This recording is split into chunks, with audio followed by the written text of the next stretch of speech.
இந்த 30 மூலிகை சேர்த்து செய்யக்கூடிய மேஜிக்கல் ஹேர் ஆயில ரெகுலரா யூஸ் பண்ணும்போது நம்ம முடியில இருக்க எல்லா பிரச்சனையும் சரியாயிரும். ஹேர் ஆயில் பண்றதுக்கு இரும்பு சட்டியில சுத்தமான மரச்செக்கு தேங்காய் எண்ணெய் சேர்த்துக்கோங்க. இது மிதமான சூடு இருக்கும்போது இலைகள் பார்த்தீங்கன்னா கருவேப்பிலை, கரும்பூலா, கரிசிலாங்கண்ணி, முருங்கை இலை, செம்பருத்தி இலை, கொய்யா இலை, அவுரி இலை, வேப்பிலை, குப்பைமேனி, கீழாநல்லி, மருதாணி, துளசி, கேசவர்த்தினி. இதோடவே பூக்கள் பார்த்தீங்கன்னா செம்பருத்தி, மகிழம்பூ, ஆவாரம்பூ, தாமரை, சங்குப்பூ, மரிக்கொழுந்து, பன்னீர் ரோஜா இதெல்லாம் சேர்த்துக்கோங்க.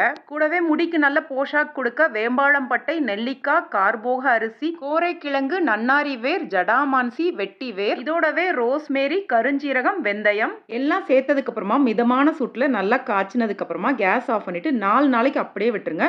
4 நாள் கழிச்சு வடிகட்டி எடுத்தீங்கன்னா நம்ம மேஜிக்கல் ஹேர் ஆயில் தயாராயிருச்சுங்க. ரெகுலரா யூஸ் பண்ணும்போது முடி கொட்டுறது நின்று முடி நல்லா அடர்த்தியா வளரும். ப்ரீமெச்சூர் கிரே ஹேரையும் ரிவர்ஸ் பண்ணும். டேண்ட்ரஃப், இச்சிங், ஸ்ப்ளிட் எண்ட்ஸும் உங்களுக்கு வராம தடுக்குங்க. இது எல்லாமே என்னால சேர்த்து பண்ண முடியாது, கஷ்டமா இருக்கும்னு நினைக்கிறவங்களுக்கு நம்ம வீர் ஹெர்பல்ஸ் பார்த்தீங்கன்னா இதுல சேர்த்திருக்க எல்லா மூலிகைகளையும் பச்சையாவே சேர்த்து பக்குவமான முறையில எண்ணெய் ரெடி பண்ணி கொடுத்துக்கிட்டு இருக்காங்க. இந்த பேஜை டேக் பண்ணியிருக்கேன், கூடவே கான்டாக்ட் நம்பரும் ஸ்கிரீன்ல கொடுத்துருக்கேன். விருப்பப்படுறவங்க செக் பண்ணிக்கோங்க. இன்னொரு குட் நியூஸ் என்னன்னு பார்த்தீங்கன்னா இந்த ஆயில ரீசெல்லிங்க்கும் கொடுத்துக்கிட்டு இருக்காங்க. சிங்கிள் ஆர்டர், பல்க் ஆர்டர் ரெண்டுமே எடுத்துக்கிறாங்க. ரீபிராண்டிங், ரீபேக்கிங், ஒயிட் லேபிளிங் கூட பண்ணி கொடுத்துக்கிட்டு இருக்காங்க. அப்புறம் என்னங்க, வீட்ல இருந்து பிசினஸ் பண்ணணும்னு நினைக்கிறவங்க இவங்களை கான்டாக்ட் பண்ணிக்கோங்க. நன்றி, வணக்கம்.